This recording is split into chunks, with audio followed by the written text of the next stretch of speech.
আমার প্রশ্ন হলো দুইটি। একটি প্রশ্ন হচ্ছে আপনি ভারত সাপোর্ট করেছেন, একটি হচ্ছে তিস্তার নদীর পানি ভাগাভাগি, আরেকটা হচ্ছে তিস্তার নদীর ব্যবস্থাপনা। দুইটি অংশ, দুইটা আমরা গুলিয়ে ফেলি। একটা হলো পানির ভাগাভাগি, আরেকটা ব্যবস্থাপনা। নদীর ব্যবস্থাপনা নিয়ে চীনের একটা বড় প্রস্তাব আপনার সামনে আছে, ভারতের সঙ্গে আপনি কথা বলে আসলেন, এবং আপনি আসার পরদিনই দিল্লিতে ওব্রায়ন, তৃণমূল কংগ্রেসের যিনি রাজ্য বিধানসভার নেতা, তিনি প্রেস কনফারেন্সে বলেছেন যে কেন্দ্র সরকার এই বিষয়ে আমাদের সঙ্গে, পশ্চিমবঙ্গের সঙ্গে কোনো কথা বলে নেই। কালকে আমরা দেখেছি মমতা ব্যানার্জি একটা দীর্ঘ চিঠি দিয়েছেন কেন্দ্রীয় সরকারকে, যে তাকে বাইপাস করে তিস্তা গঙ্গা নিয়ে যে কাজ করা হচ্ছে এটিতে তার সায় নাই। এক। দুই নম্বর, শুধুমাত্র তিস্তা না, তার বক্তব্য হচ্ছে যে 2026 সনের মধ্যে আমরা গঙ্গার যে চুক্তিটা নবায়ন করব সেটিতেও তার মতামত নিতে হবে। তো এই জটিল সমস্যাটা কিভাবে সামলাবেন, বা আমরা আমাদের জন্য কিভাবে স্বস্তির নিঃশ্বাস ফেলবো, সেটা আপনার কাছে জানতে চাই। ও তিস্তা না, তিস্তা আমরা প্রজেক্ট নিয়েছি, তিস্তা প্রজেক্ট, তিস্তা পুরো নদীটাকে ড্রেজিং করা, পাড় বাঁধানো, পানি সংরক্ষণ, এই সমস্ত বিষয় সেটা নিয়ে আলোচনা হয়েছে। এবং তিস্তা এবং গঙ্গার জন্য আমার বিশেষ করে গঙ্গা চুক্তি 2026-এ ওই চুক্তির মেয়াদ শেষ হবে। তবে এটা যদি নবায়ন নাও হয় চুক্তি কিন্তু অব্যাহত থাকবে। তবে এখানে যেহেতু চুক্তির মেয়াদটা শেষ হবে, 30 বছর মেয়াদি চুক্তি আমরা করেছিলাম, তো এটা প্রধানমন্ত্রী নরেন্দ্র মোদী বলেছেন, এবং আমরা এটাই হচ্ছে যে একটা টেকনিক্যাল গ্রুপ করা হবে। যে এটা যেটা মমতা ব্যানার্জি বলেছেন, হ্যাঁ ওটা ওনার খুব, যে ওনার সঙ্গে আলোচনা করেনি, উনি তো ছিলেন না দিল্লিতে। আমি নিজেই তো যোগাযোগ করার চেষ্টা করছি, উনি তখন ছিলেন না, থাকলে নিশ্চয়ই ওনাকে নিয়ে আমরা আলোচনা করতাম, আমি অন্তত আমি করতাম। আর আগে যে ফোন নাম্বারটা ছিল, ওনার একটা মোবাইল ফোন নাম্বার ছিল, আমি অনেক ইলেকশনে উনি যখন জিতছেন তখনও চেষ্টা করেছি, পরে শুনলাম যে এখন আর মোবাইল ফোন ব্যবহার করেন না। যাই হোক, আমার কথা হচ্ছে যে কাউকে বাদ দেওয়া হবে না, আর এখানে টেকনিক্যাল গ্রুপ আসবে, কথা বলবে, আলোচনা করবে, তারপরে সমঝোতা হবে। আর মমতা ব্যানার্জির যে চিঠি, সেটা তো উনি লিখেছেন ওনার দেশের প্রধানমন্ত্রীকে, এটা তো তাদের আভ্যন্তরীণ ব্যাপার, এখানে আমার তো কিছু বলার নাই, এটা সম্পূর্ণ ভারতের আভ্যন্তরীণ ব্যাপার। এ ব্যাপারে আমার তো নাক গলানোর কোনো দরকারও নাই, কিছু বলার দরকার নেই। আমার সাথে সকলের সম্পর্ক ভালো, ব্যানার্জির সম্পর্কও খুব ভালো, আবার প্রাইম মিনিস্টার নরেন্দ্র মোদী, তাদের সঙ্গে সম্পর্ক ভালো, অন্যান্য সব দলের সঙ্গে আমার সম্পর্ক ভালো। আমি এটুকু বলতে পারি যে ভারতের প্রত্যেকটা দল মত নির্বিশেষে সকলের সঙ্গে আমার একটা সুসম্পর্ক আছে। আর তিস্তা, আমরা আমাদের তিস্তা প্রজেক্টটা, এটা তিস্তা প্রজেক্ট কিন্তু আজকের না, আমার মনে হয় সেই যুক্তফ্রন্টের যে 21 দফা, সেখানেও বোধহয় এটা দেওয়া ছিল, এবং আমাদের আওয়ামী লীগের বিভিন্ন এসে কিন্তু এইটা ছিল যে তিস্তা প্রজেক্ট করতে হবে। তো সেই তিস্তা প্রজেক্টটা এবার করার জন্য ভারত সহযোগিতা করবে, এবং আমাদের যৌথ কমিটি হবে, এবং সেটাকে কিভাবে তিস্তা, এটা খালি পানির ভাগাভাগি বিষয়টা না, শুধু গোটা তিস্তা নদীটাকেই পুনরুজ্জীবিত করে আমরা ওই উত্তর অঞ্চলে সেচের ব্যবস্থা করা, অধিক ফসল যাতে হয়, নেভিগেশনের ব্যবস্থা করা, সেটাই আমরা করব। এটাই আমাদের সিদ্ধান্ত। আর গঙ্গা পানির যে চুক্তিটা, এটা আবার নবায়ন করার জন্য আলোচনা হবে, টেকনিক্যাল গ্রুপ আসবে, দেখবে, তারপর এটা হবে।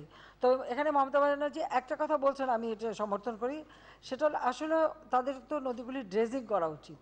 ফারাক্কায় সিল্ট জমে যাচ্ছে, অন্যান্য নদীগুলিতে সিল্ট জমে যাচ্ছে, এই ড্রেজিংয়ের কাজটা যদি তারা করতে পারেন, তাহলে ওই তাদের যে পানির অভাবটা, বিশেষ করে পানীয় পানির যে অভাবটা, সেই অভাবটা কিন্তু থাকে না। তো সেটা তিনি কেন্দ্রকে লিখেছেন, আমার মনে হয় কেন্দ্রের এটা মানে করলে, আসলে নদী ড্রেজিং করলেই কিন্তু অনেক পানির সমস্যাটার সমাধান হয়। যেমন আমরা শুরু করেছি আমাদের দেশে, আমরা কিন্তু নদী ড্রেজিং করাতে আজকে বন্যা হলেও বন্যার ক্ষতিটা কিন্তু ওই সেরকম আগের মতো হয় না, কারণ নদীতে পানির ধারণ ক্ষমতাটা তো বাড়াতে হবে। শুধু তাই না, আমার নির্দেশ হচ্ছে এইভাবে যে নদী যতটুকু নদী ততটুকু, আর কতটুকু ড্রেজিং হবে সেটা হিসেব করে করতে হবে। ওই যে মরফোলজি টেস্ট করা, এই করে, এগুলি করে সমীক্ষা করে তারপর করবে। পাশাপাশি একটা বাফার জোন রাখতে হয়, কারণ আমাদের বর্ষাকালে যে পানিটা বাড়ে, এই পানিটাও যেন ধারণ করতে পারে নদী, তারপরে তার একটা জায়গা যেটা বাফার জোন বলে। এরপরে হচ্ছে বাঁধের আগে কিন্তু ওই জায়গাটা থাকতে হবে যে নদীর পানিটা বাড়লে পরে সেই পানিটা যেন ধারণ করা হয়। ওই পানিটা আবার শীতের দিকে যখন কমে যায়, তখন ওই জায়গাটা কিন্তু আবার চাষ করা যায়, ওখানে আমরা চাষ করি, ওখানে ফসল হয়, আবার বর্ষার সময় ওই জায়গাটা পানি ভরে যাবে। বাংলাদেশের নদীগুলি ঠিক এইভাবে আমাদের মানে ব্যবস্থা নেওয়া দরকার, তাহলেই কিন্তু আমাদের অনেক সমস্যা সমাধান হবে। কথাগুলি বললাম, এটা কিন্তু আমার কথা না, এটা আমি আমার বাবার মুখে বারবার এই গল্পগুলি শুনতাম, এটা তিনি আমাদের শিখিয়েছেন, তার কাছ থেকেই শোনা। কাজে এই যে নদীর ড্রেজিং, এবং এটা ওনাকে শুনেছি যে দ্বিতীয় বিশ্বযুদ্ধের আগে নিয়মিত নদীগুলির ড্রেজিং হতো, কিন্তু দ্বিতীয় বিশ্বযুদ্ধের সময় সেই ড্রেজারগুলিকে কনভার্ট করে ফেলা হয় গানবোটে, এবং সেগুলি ব্যবহার করা হতো গানবোট হিসেবে। ওই ড্রেজিংয়ে এটা পাটা ফেলে দিয়ে ওটাকে জাহাজ হিসেবে ব্যবহার করা, তারপর থেকে এই ড্রেজিংটা বন্ধ। আগে একদম নিয়মিত ড্রেজিং হতো, একবার শীতকাল সব নিচে নেমে যেত দক্ষিণ থেকে, একবার ড্রেজিং করে করে যে বেশিরভাগ ড্রেজার থাকতো আসামের ওই অঞ্চলে, কারণ ওরা নিচের থেকে কেটে কেটে উপরে চলে যেত, ওখানেই থেকে যেত। এগুলি আব্বার মুখে গল্প শোনা। কাজে আমরা ওটার থেকে মাথায় আমরা এই নদী ড্রেজিং করা, নদী পার, শুধু পার বা বাদ দিলে তো হবে না, তো বাদ দেবো আর নদীর বেড উঁচু হতে থাকবে, কারণ আমরা কিন্তু নিচে এবং সমতল ভূমি, উপর থেকে যত পলি আসে পলিটা কিন্তু আমাদের এখান থেকেই বঙ্গোপসাগরে চলে যায়।